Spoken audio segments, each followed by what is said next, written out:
ओम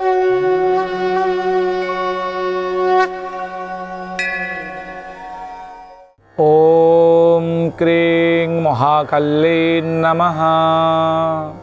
सर्वबाधा प्रशमनं त्रैलोक्यस्याखिलेश्वरी एवमेव त्वया कार्य मस्मद्वैरी विनाशनम। नमस्कार दर्शक बंधु, जय जगन्नाथ। मु आपण मानकर श्रीवत्स कड़ीरत्न ज्योतिर्विद वास्तुविद आज आपण मान स्वागत जनाऊँगी आज सप्तांग कार्यक्रम को। दर्शक बंधु, आज आम जाना कौन रही आज दिनर महत्व, किभली भाव में आज दिन को आम दिनचर्या परिणत करवा और श्रृंखलित करवा। दर्शक बंधु, आज हूँ कार्तिक मास तुला 14 दिन अक्टोबर 30 तारीख गुरुवार रही। पर्वपर्वाणी हिसाब से जब देखा आज गोष्ठाष्टमी जगमोहन भोग आज दिन। आज शरण पंचक दोषर तृतीय दिन, तेणु तृणकाष्ठ छेद निषेध करा जायछि। आपणकर शुक्ल पक्ष जहाँकि आज रोचंती अष्टमी तिथि रोचंती दिन 10टा 7 पर्यंत। यापर आपणकर नवमी तिथि भोग हे। श्रवणा नक्षत्र रोचंती संध्या 6टा 33 पर्यंत। यापर धनिष्ठा नक्षत्र भोग हे। मकर राशि साथी दंड अर्थात अहोरात्र आज चंद्रमा अवस्थान करुचंती। स्थूल जोग रही भवकरण रही। रव्यांश जी आज दिन में 12 अंश 14 कला 50 विकला पर्यंत गति करिसेंती।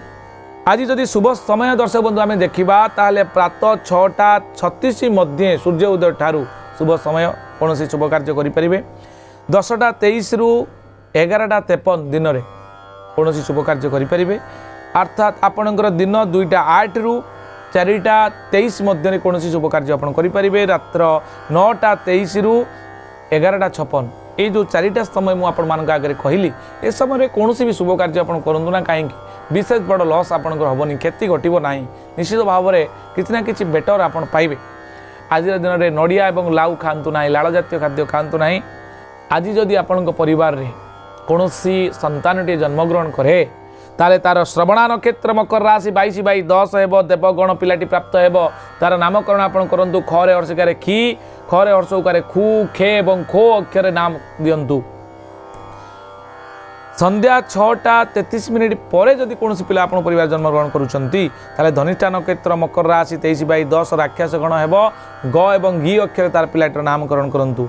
गुरुवार थिबारु पिलाटी भाग्यशाली हेब, लक्षणवंत हेब, लक्ष्मीयुक्त हेब। एबे आमे जानिबा राशि चक्र 12टा राशि अच्छी, तार केउ केउ राशि व्यक्ति कौन घटो दैनिक चंद्रकुंडली अनुसार कौन रही तार प्रभाव दैनिक राशिफल में। दर्शक बंधु, आज मेष राशि आय वृद्धि योग रही।